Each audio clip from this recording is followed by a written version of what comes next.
मैं doctor R D दीवान, प्राध्यापक वाणिज्य, सत्यनारायण अग्रवाल, शासकीय कला एवं वाणिज्य महाविद्यालय कोहका नेवरा, बीकॉम भाग 1 के विद्यार्थियों के लिए व्यावसायिक गणित विषय की चतुर्थ इकाई के अध्याय अनुपात पर अपना दृश्य श्रव्य व्याख्यान प्रस्तुत कर रहा हूँ। यह व्याख्यान 2 भागों में होगा।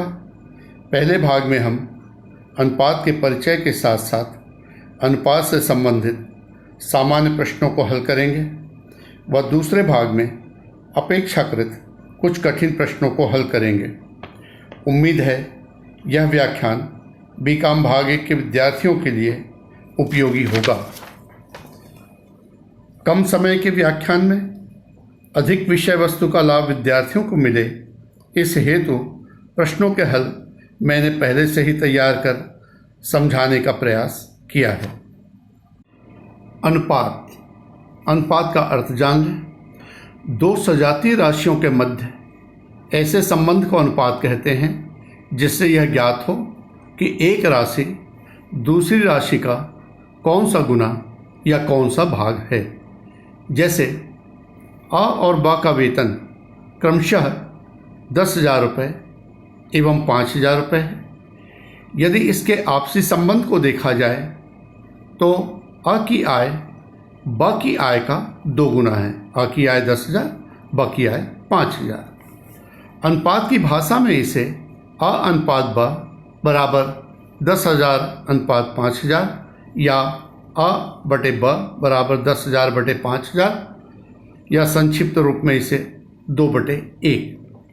इसी तरह ब की आय आ की आय का 1/2 भाग है। ब की आय है 5,000, आ की आय है 10,000, अर्थात ब की आय आ की आय का 1/2 भाग है।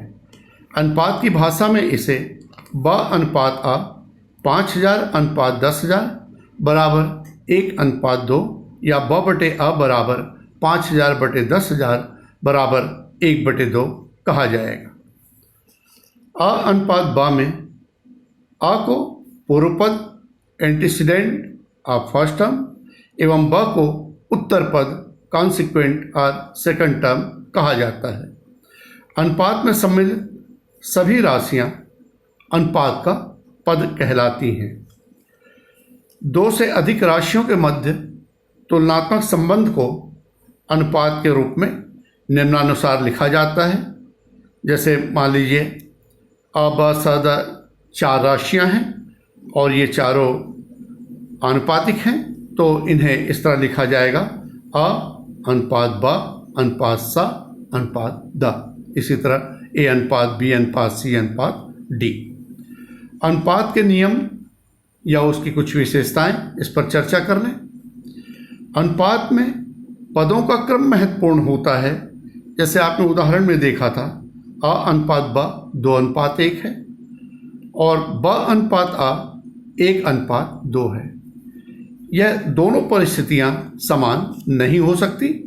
आ की आय ब की आय का 2 गुना है, जबकि ब की आय आ की आय का 1/2 हिस्सा है, अर्थात यहाँ पर क्रम महत्वपूर्ण है। अनुपात 2 सजातीय राशियों के पारस्परिक संबंध को व्यक्त करता है। मीटर और रुपए, इनके बीच आनुपातिक संबंध व्यक्त नहीं किया जा सकता। इसी तरह किलोग्राम, रुपए, मीटर, लीटर, यदि राशियां अलग अलग हैं, सजाती नहीं हैं, तो अनुपात में व्यक्त करना संभव नहीं होगा। दोनों राशियों की इकाइयां भी समान होनी चाहिए। सजाती होने के साथ साथ इकाइयां समान होनी चाहिए। जैसे रुपए और पैसे है तो सजाती, लेकिन दोनों की इकाइयां समान नहीं हैं, तो इनके मध्य अनुपात व्यक्त करने के लिए पहले हमें दोनों में से किसी एक को बदलना होगा। या तो दोनों को हम रुपए में बदलें या दोनों को पैसे में बदलें, तभी उसे अनुपात के पदों में लिखा जा सकता है। अनुपात के साथ उसकी इकाई नहीं लिखी जाती।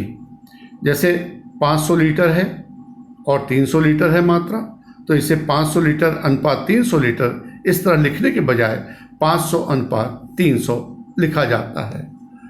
अनुपात को हमेशा उसके सूक्ष्मतम रूप में लिखा जाता है। जैसे ऊपर के उदाहरण में भी आप ले सकते हैं 500 अनुपात 300 इस तरह भी वास्तव में नहीं लिखना चाहिए, इसे और छोटा किया जा सकता है। यहाँ पर संख्या 5:3 होनी चाहिए। इसी तरह और उदाहरण ले लें। राशि है 90 और 15, तो यहाँ पर इसे और छोटा किया जा सकता है लघु रूप में। कॉमन फैक्टर 15 है, तो 15 से हम इसको डिवाइड कर दें। 15 छक्के 90, 15 कम 15, इस तरह यह अनुपात होगा 6:1। अनुपात के पदों को यदि समान राशि से गुणा या भाग किया जाए तो अनुपात का मान अपरिवर्तित रहता है। जैसे अनुपात है A/B, इन दोनों पदों को यदि हम C से गुणा कर दें, A/C/B/C, तो इसकी वैल्यू वही होगी जो A/B की होगी। इसी तरह A/B का गुणा हम x से करें तो AX/BX, x आपस में कैंसिल हो जाएगा, अर्थात यह अभी भी A/B के बराबर है।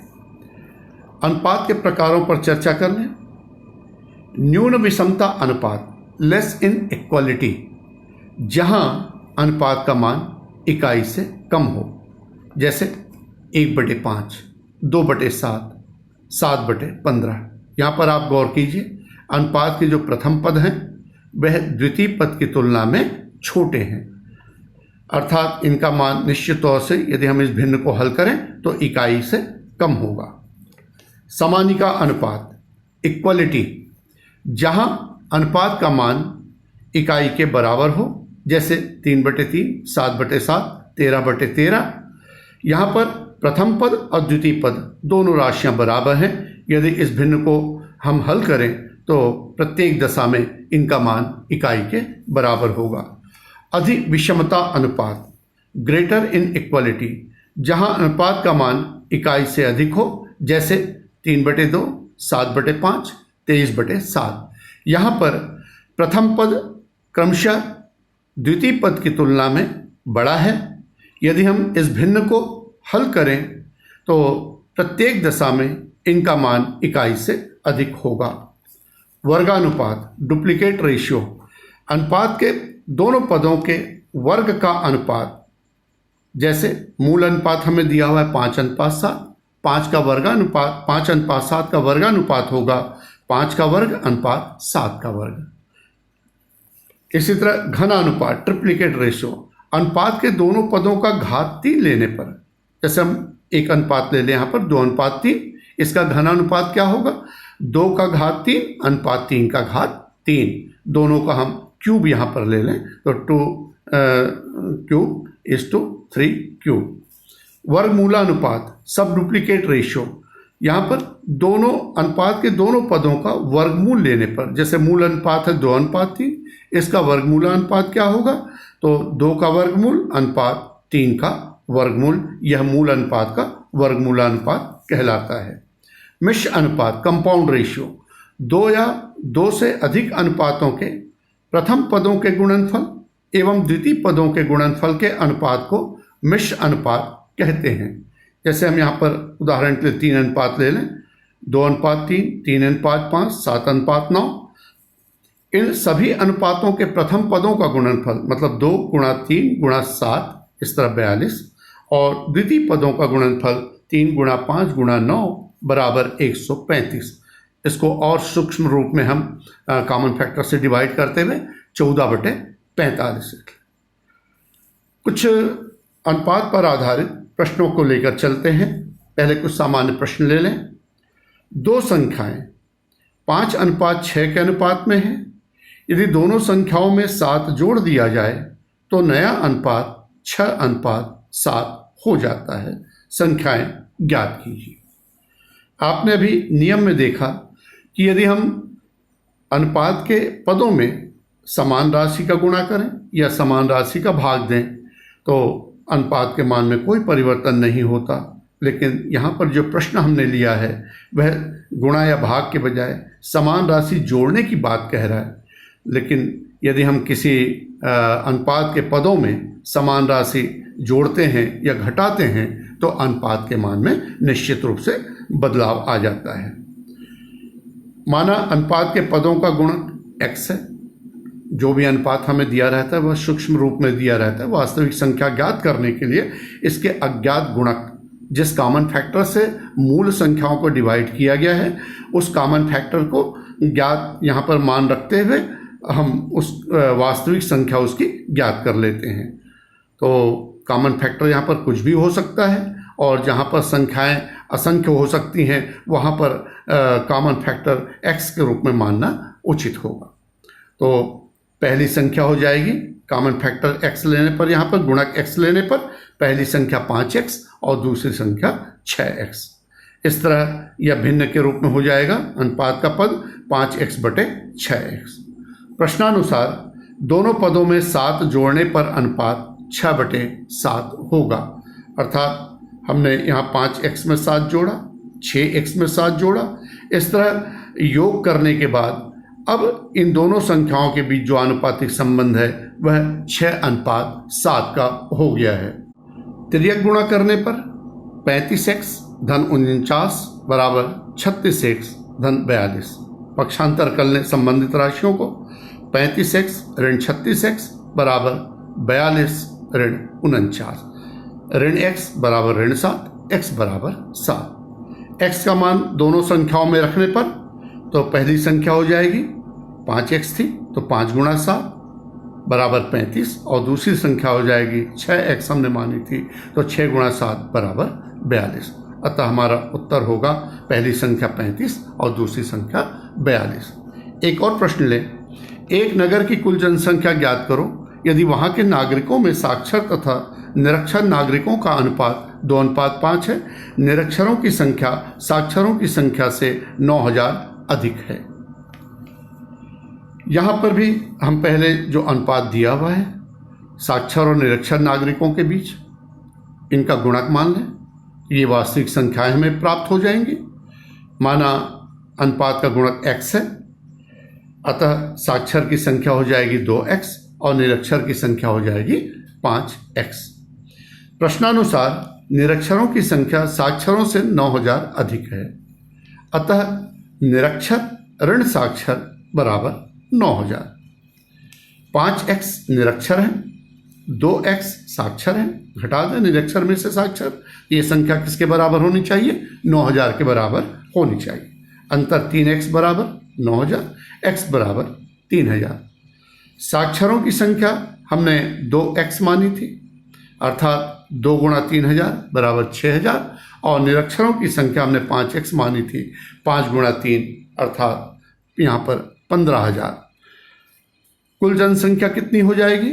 6000 साक्षर 15000 निरक्षर बराबर 6 और 15 21,000 नगर की कुल जनसंख्या होगी। एक और प्रश्न लेकर चलते हैं। 32,000 रुपये को ए, बी तथा सी में क्रमशः 1/4, 5/16 तथा 7/16 के अनुपात में बांटें। यहाँ पर जो अनुपात दिया हुआ है वह भिन्न में दिया हुआ है। 1/4 पहला हिस्सा, 5/16 दूसरा और 7/16 तीसरा हिस्सा। ऐसे प्रश्नों को हल करने के लिए पहले अनुपात के पदों को हमें पूर्णांक में व्यक्त कर लेना चाहिए। पूर्णांक में इसे किस तरह व्यक्त करते हैं पहले तो लिख लें। a अनुपात ब अनुपात सा, प्रश्नानुसार 1/4 अनुपात 5/16 अनुपात 7/16। यहाँ पर जो हर की राशियाँ हैं ये भिन्न भिन्न हैं, तो हर की राशियों का एलसीएम ले लें। एलसीएम यहाँ पर होगा 16 और इस तरह 4 से डिवाइड कर दें, 4 चौक 16, ऊपर गुणा कर लें 4, इस तरह 16 एकम 16, ऊपर गुणा कर लें 5 एकम 5 और 16 एकम 16 7 एकम 7। इस तरह अब अनुपात हो जाएगा 4:5:7। आनुपातिक योग हो गया 4, 5 और 7 का 16। आ का हिस्सा हो जाएगा, कुल राशि कितनी है? 32,000 रुपये है प्रश्नानुसार, तो कुल राशि का 4/16 भाग आ का, तो 32,000 का 4/16 बराबर 8,000 रुपये। बा का भाग 5/16, 32,000 का 5/16 बराबर 10,000 रुपये और सा का भाग 7/16, 32,000 का 7/16 बराबर 14,000 रुपये। एक और प्रश्न ले लेते हैं। 3 संख्याओं का योग 98 है। पहली तथा दूसरी का अनुपात 2/3 है और दूसरी तथा तीसरी का अनुपात 5/8 है। दूसरी संख्या बताओ। प्रश्न में यहाँ पर पहली और दूसरी संख्या के बीच अनुपात हमें दिया हुआ है और उसी तरह दूसरी और तीसरी संख्या के बीच अनुपात दिया हुआ है। ऐसे प्रश्नों को हल करने के लिए हमें पहले जितनी संख्याएं हैं उन सभी संख्याओं के मध्य सतत अनुपात कंटिन्यूड रेशियो निकालना होगा। इसे इस तरह ज्ञात किया जाता है, प्रश्न में जैसे दिया हुआ है हमें प्रथम संख्या, द्वितीय संख्या, तृतीय संख्या अनुपात के पदों में लिख लें।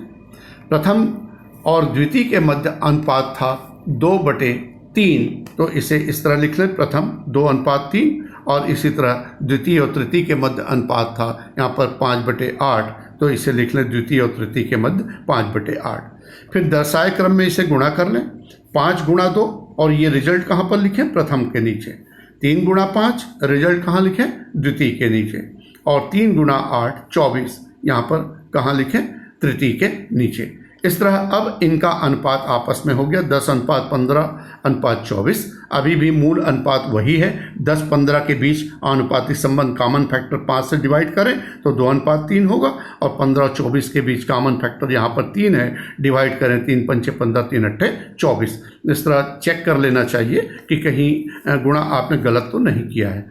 अनुपातिक योग 10, 15 और 24 का 49। हमें केवल दूसरी संख्या पूछी गई है, दूसरी संख्या का हिस्सा होगा 49 में से 15वां, अर्थात 15/49। कुल संख्या है, योग है 98, 98 का 15/49 बराबर हो जाएगा 30। एक और प्रश्न लेकर चलते हैं। एक थैले में ₹1.50 तथा 25 पैसे के सिक्कों का अनुपात 4:6:7 है। यदि उनका कुल मूल्य ₹105 हो तो प्रत्येक प्रकार के सिक्कों की संख्या ज्ञात करो। यहाँ पर थैले में कुल कितने रुपए हैं यह जानकारी हमें दी गई 105, जबकि थैले में विभिन्न प्रकार के सिक्के किस अनुपात में है उसकी जानकारी दी गई। तो हम उपलब्ध रुपए को सिक्कों की संख्या के अनुपात में सीधे विभाजित नहीं कर सकते, हमें सिक्कों की संख्या के अनुपात को उनके मूल्य के अनुपात में बदलना होगा। क्रमशः हम लिख लें, ₹1 वाले सिक्के, 50 पैसे वाले सिक्के, 25 पैसे वाले सिक्के, इनका अनुपात 4:6:7। सिक्कों की संख्या को उनके मूल्य में परिवर्तित कर लें। ₹1 के 4 सिक्के अर्थात ₹4 के बराबर। इसे हमने सुविधा के दृष्टिकोण से पैसे में बदला है, हम चाहें तो रुपए में बना सकते थे, लेकिन यहाँ पर भिन्न की स्थिति बनती तो प्रश्न अपेक्षाकृत थोड़ा सा कठिन हो जाता है। तो पैसे में बदलने पर यहाँ ₹4 के 400 पैसे, 50-50 पैसे के 6 सिक्के अर्थात 300 पैसे, और 25-25 रुपए के 7 सिक्के अर्थात 175 पैसे। इनको हम और संक्षिप्त रूप में कॉमन फैक्टर 25 से डिवाइड कर दें तो ये हो जाएगी संख्या 16, 12 और 7। आनुपातिक योग 16, 12 और 7 का 35। ₹1 के सिक्कों की संख्या कितनी हो जाएगी, तो जो उपलब्ध रुपए हैं उनको भी हम पहले सिक्कों में बदल लें। 105 रुपए है प्रश्नानुसार, इनको भी हम सिक्कों में बदल लें तो सिक्कों में 105 रुपए बराबर 10,500 पैसे। तो 10,500 पैसे का ₹1 वाले सिक्के किस अनुपात में है, 35 में से 16वां हिस्सा, मतलब 16/35। तो इसका हम 16/35 निकाल लें और 100 से डिवाइड इसलिए कर लें कि ये सिक्कों में कन्वर्ट हो जाए, क्योंकि 100 पैसे का एक सिक्का होता है, अर्थात यहाँ पर हल हो जाएगा 48 सिक्के। इसी तरह 10,500 पैसे का 12/35वां हिस्सा 50 पैसे की सिक्कों की संख्या है। यहाँ पर इसको सिक्कों में बदलने के लिए ये तो कुल पैसे होंगे, सिक्कों में बदलने के लिए एक 50 पैसे के सिक्के का मूल्य 50 पैसे, अर्थात हम 50 से डिवाइड कर दें तो 50 पैसे के कुल कितने सिक्के होंगे, 72 सिक्के। और इसी तरह 25 पैसे के सिक्कों की संख्या हो जाएगी 10,500 का 7/35वां हिस्सा, इसे हम 25 से डिवाइड कर दें बराबर 84 सिक्के। मुझे उम्मीद है कि हमने आज जो कुछ यहाँ पर अनुपात के संदर्भ में अध्ययन किया आप लोग के लिए फ़ायदेमंद होगा। आशा करता हूँ कि आपको यह प्रक्रिया समझ में आई हो। धन्यवाद।